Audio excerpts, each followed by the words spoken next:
இரட்சகருமாகிய இயேசு கிறிஸ்துவின் நாமத்தினால் உங்கள் ஒவ்வொருவரையும் வாழ்த்துகிறேன். மீண்டும் இந்த நாளிலும் வேதத்திலிருந்து ஆலோசனைக்காக தெரிந்து கொள்ளப்பட்ட வசனமானது நீதிமொழிகளின் புத்தகம் 8வது அதிகாரம் 17வது வசனம். என்னை சிநேகிக்கிறவர்களை நான் சிநேகிக்கிறேன், அதிகாலையில் என்னை தேடுகிறவர்கள் என்னை கண்டடைவார்கள். ஆண்டவராகிய கர்த்தர் இந்த வசனத்தில் எப்படியாய் சொல்லுகிறார்? யார் யாரெல்லாம் ஆண்டவராகிய இயேசு கிறிஸ்துவை சிநேகிக்கிறார்களோ அவர்களை ஆண்டவரும் மறுபடியுமாய் சிநேகிக்கிறார் என்று வசனம் சொல்லுகிறது. நம்மிலே யாரெல்லாம் ஆண்டவர் மீது அளவு கடந்த ஒரு அன்பை வைத்திருக்கிறோமோ அவர்கள் மீது ஆண்டவரும் அந்த அன்பை வைத்திருக்கிறார் என்று இந்த வசனம் சொல்லுகிறது. அப்போ நமக்கு ஒரு கேள்வி, இந்த வசனத்தின் மூலமா யார் சிநேகிக்கிறார்களோ அவர்களை ஆண்டவர் சிநேகிக்கிறேன் என்று சொல்லுகிறார். அப்போ சிநேகிக்காதவர்களை ஆண்டவர் சிநேகிப்பது இல்லை என்பதை நாம் இதிலிருந்து அறிந்து கொள்ள முடிகிறது. அப்போ சிநேகிக்கிறவர்களை ஆண்டவர் நடத்துகிறார், அவர்களுக்கு ஆலோசனை கொடுக்கிறார், அவர்களை பாதுகாக்கிறார், அவர்களை போஷிக்கிறார், அவர்களை பராமரிக்கிறார், அவர்களை எல்லா தீங்குக்கும் விலக்கி காக்கிறார். ஆனால் யார் யாரெல்லாம் சிநேகிக்கவில்லையோ, ஆண்டவரை யார் யாரெல்லாம் நேசிக்கவில்லையோ அவர்களையும் ஆண்டவர் தான் நடத்துகிறார். ஆனால் சிநேகிக்கிறவர்களுக்கும் சிநேகிக்காதவர்களுக்கும் ஒரு வித்தியாசத்தை ஆண்டவர் வைத்திருக்கிறார். அவர்களுக்கு கொடுக்கிற அந்த பாதுகாப்பு, அவர்களுக்கு கொடுக்கிற அந்த பராமரிப்பு, அவர்களுக்கு கொடுக்கிற அந்த போஷித்தல் எல்லாமே அது யாருக்கு விசேஷ வண்ணமாய் கொடுக்கப்பட்டிருக்கிறது என்றால், யார் யாரெல்லாம் சிநேகிக்கிறார்களோ அவர்களுக்கு மாத்திரமே.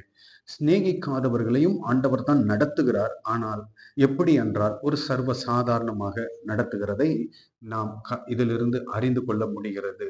ஒன்றை நாம் அறிந்து கொள்ள வேண்டும். நாம் ஆண்டவரை சிநேகிக்கிறோம் என்றால் அதற்கு மாறாக அதற்கு நாம் ஆண்டவருக்காய் நாம் என்ன செய்கிறோம்? அதை ஆண்டவர் நம்மிடத்துல என்ன எதிர்பார்க்கிறார்? நான் ஆண்டவரை சிநேகிக்கிறேன் என்று சொல்வதின் நிமித்தம் நான் ஆண்டவருக்காய் நான் என்ன செய்கிறேன்? அதை நாம் எப்படி அறிந்து கொள்ள முடியும்? நான் ஆண்டவரை சிநேகிக்கிறேன் என்பதை நான் எந்த விதத்திலே அறிந்து கொள்ள முடியும்? அதை நாம் எப்படி வெளிப்படுத்துகிறோம் ஆண்டவருக்கு? அது ஆண்டவரே அந்த வசனத்தின் அடுத்த பகுதியில சொல்லுகிறார், என்னை சிநேகிக்கிறவர்களை நான் சிநேகிக்கிறேன், அதிகாலையிலே என்னை தேடுகிறவர்கள் என்னை கண்டடைவார்கள். அப்போ யாரெல்லாம் ஆண்டவராகிய இயேசு கிறிஸ்துவை சிநேகிக்கிறார்களோ அவர்கள் என்ன செய்வார்களாம்?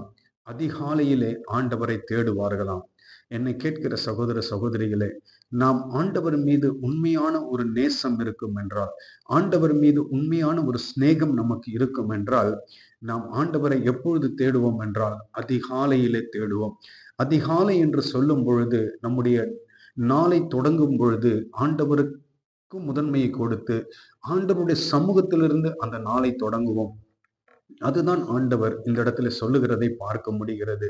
அதிகாலையில என்னை தேடுகிறவன் என்னை கண்டடைவார்கள். அதாவது அதனுடைய அர்த்தம் என்னவென்றால், யாரெல்லாம் ஆண்டவராகிய கர்த்தரை சிநேகித்து அதிகாலையிலே அவரை தேடி அவருடைய சமூகத்திற்கு வருகிறார்களோ அவர்களுக்கு ஆண்டவர் அந்த நாள் முழுவதும் ஒரு விசேஷித்த தெய்வீக பாதுகாப்பை கொடுக்கிறார். விசேஷித்த ஆண்டவர் ஒரு தெய்வீக வழி நடத்துதலை அவர்களுக்கு கொடுத்து, ஒரு பாதுகாப்பை கொடுத்து, அவர்களை போஷித்து அவர்களை பராமரித்து நடத்துகிறதை நாம் வேதத்திலிருந்து பார்க்க முடிகிறது. அப்ப நாம் என்ன செய்ய வேண்டும்? நாம் ஆண்டவர் மீது உண்மையான ஒரு சிநேகம் நமக்கு இருக்கும் என்றால் நாம் அவரை அதிகாலையிலே தேடுகிறவர்களாய் காணப்பட வேண்டும். அப்படி நாம் தேடும் பொழுது அவருடைய சமூகத்தை நாம் கண்டடைவோம். அவருடைய பிரசன்னம் நாம் கண்டடையத்தக்கதாய் ஆண்டவர் அவருடைய பிரசன்னத்தை நமக்கு வெளிப்படுத்துகிறவராய் இருக்கிறார். அப்ப நாம் என்ன செய்ய வேண்டும்? அப்படி நாம் அதை செயல்படுத்தும் பொழுது அந்த நாள் முழுவதும் நமக்கு ஆசீர்வாதமாய் இருக்கும். அந்த நாள் முழுவதும் நமக்கு பாதுகாப்பாய் இருக்கும். அப்போ நாம் அதுதான் செய்ய வேண்டும். ஆண்டவரை சிநேகிக்கிறோம் என்றால் ஆண்டவர் எதிர்பார்க்கிற அந்த அதிகாலையிலே தேடுகிற ஒரு சிந்தையும் அந்த உணர்வும் நம்முடைய ஆவிக்குரிய வாழ்க்கையிலே நமக்கு காணப்பட வேண்டும். அப்படி நாம் சிநேகிக்கவில்லை என்றால் நாம் என்ன செய்வோம்? ஆண்டவர் சொல்லுகிறார், என்னை சிநேகிக்கிறவர்கள் அதிகாலையிலே தேடுவார்கள். அப்ப நாம் ஆண்டவரை சிநேகிக்காதவர்களாய் இருப்போமானால் நாம் என்ன செய்வோம்? உறங்கி கொண்டிருப்போம், ஆண்டவரை தேட மாட்டோம். ஆண்டவரை சிநேகிக்காதபடியினால் நாம் என்ன செய்கிறோம்? அந்த நாள் நமக்கு எப்போ நம்முடைய மனதிலே தோன்றுகிறதோ அப்பொழுது நாம் எழுந்திருந்து நம்முடைய வேலைகளை செய்ய ஆரம்பித்து விடுகிறோம். ஆனால் ஒருவன் ஆண்டவரை சிநேகிக்கிறான் என்றால் ஆண்டவர் அவனை சிநேகிக்கிறதை நாம் பார்க்க முடிகிறது. அது மாத்திரமல்ல, அந்த மனிதன் அல்லது தேவ பிள்ளைகள் என்ன செய்கிறார்கள்? அதிகாலையிலே ஆண்டவரை தேடுகிறார்கள். ஆண்டவரை தேட வேண்டும் என்பதுதான் அவருடைய ஒரு பெரிய எதிர்பார்ப்பாய் இருக்கிறது. அப்படி நாம் ஆண்டவர் மீது சிநேகம் வைக்கவில்லை என்றால் நாம் என்ன செய்ய மாட்டோம்? அதிகாலையிலே நாம் ஆண்டவரை தேடி போக மாட்டோம். நமக்கு பிடித்தமான நேரத்திலிருந்து நாம் எழுந்து, பிடித்தமான நேரத்தை நாம் தேர்வு செய்து அந்த நேரத்தில் எழுந்து நாம் நம்முடைய இஷ்டம் போல அல்லது மனம் போன ஒரு வாழ்க்கையை வாழ்ந்து அந்த நாளை நாம் முடிக்கிறதை பார்க்க முடிகிறது. அப்போ என்னை கேட்கிற சகோதர சகோதரிகளே, நாம் இதிலிருந்து அறிந்து கொள்ள முடிகிறது நாம் ஆண்டவரை சிநேகிக்கிறோமா இல்லையா என்பதை. ஒருவேளை நீங்கள் ஆண்டவரை அதிகாலையிலே தேடாதவர்களாய் இருப்பீர்கள் என்றால், இந்த நாளிலும் ஆண்டவர் நமக்கு கொடுக்கிற ஆலோசனை என்னவென்றால், நீங்கள் என்னை சிநேகிக்கும் பொழுது ஆண்டவர் மறுபடியாக நம்மை சிநேகிக்கிறவராய் இருக்கிறார். ஆண்டவர் நம்மை சிநேகிக்க வேண்டும். ஆண்டவர் எல்லோரையும் சிநேகிப்பது கிடையாது. யார் அவரை தேடுகிறார்களோ, யார் அவரை சிநேகிக்கிறார்களோ அவர்களுக்கு மாத்திரமே ஆண்டவர் மறுபடியும் அந்த சிநேகத்தை காண்பித்து தன்னை அவர்களுக்கு வெளிப்படுத்துகிறதை பார்க்க முடிகிறது. அப்ப நாம் இந்த நாட்களிலே நாம் செய்ய வேண்டிய காரியம் என்னவென்றால், ஆண்டவரை சிநேகிப்போம். அவரும் நம்மை சிநேகிப்பார், நம்மை நடத்துவார், நம்மை போஷிப்பார், நம்ம தேவைகளை சந்திப்பார், நம்மை பாதுகாப்பார், எல்லா தீங்குக்கும் விலக்கி காப்பார். அது மாத்திரமல்ல, நம்முடைய குடும்பங்களை அவர் நடத்துவார்.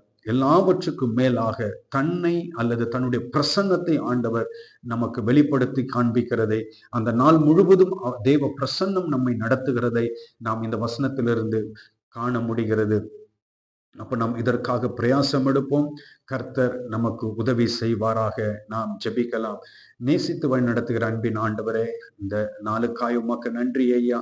இந்த நாளிலும் ஆண்டவர் எங்களுக்கு கொடுத்த இந்த ஆலோசனையின்படி எங்கள் ஆவிக்குரிய வாழ்க்கையிலே நாங்கள் உம்மை சிநேகிக்கிறவர்களாய் எங்கள் வாழ்க்கையை நீர் மாற்றும்படியாய் ஜெபிக்கிறோம். யார் ஆண்டவரை சிநேகிக்கிறார்களோ மறுபடி ஆண்டவர் அவர்களையும் சிநேகிக்கிறீர். மாறாக என் ஆண்டவர் அவர்களிடத்தில் ஒரு எதிர்பார்ப்பை வைத்திருக்கிறீர். அவர்கள் அதிகாலையிலே உம்மை தேடி வருவார்கள் என்ற ஒரு எதிர்பார்ப்பை என் ஆண்டவர் வைத்திருக்கிறபடினால் அந்த எதிர்பார்ப்பை நாங்கள் நிறைவேற்றுகிறவர்களா என் ஆண்டவர் எங்களுக்கு உதவி செய்வீராக. எங்களை நடத்துங்க. ஒவ்வொருவரையும் என் ஆண்டவர் உங்களுடைய பிரசன்னத்தினால் நிரப்பி நடத்துங்க ஆண்டவரை. துதிகான மகிமை எல்லாம் ஒவ்வொருவருக்கே செலுத்துகிறேன். மீட்பெரும் இரட்சகருமாகிய இயேசு கிறிஸ்துவின் நாமத்தினால் ஜெபிக்கிறோம். எங்கள் ஜெபம் கேளும் ஜீவனுள்ள நல்ல தகப்பனே, ஆமென். இந்த வார்த்தையின்படி தாமே கர்த்தர் உங்கள் ஒவ்வொருவரையும் ஆசீர்வதிப்பாராக. ஆமென்.